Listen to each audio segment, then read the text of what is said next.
Polrestabes Surabaya buka suara terkait seorang poluan memarahi pria yang sedang makan. Kasih Humas Polrestabes Surabaya menjelaskan soal peristiwa tersebut pada Minggu 25 Agustus 2024. Ia mengatakan video tersebut merupakan potongan dari program stasiun TV beberapa waktu lalu.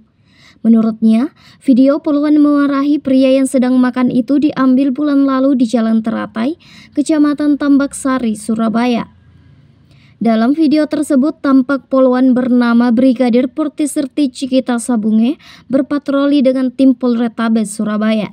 Saat singgah di warung makan, polisi menginterogasi seorang pria yang diduga meminum minuman keras di tempat umum.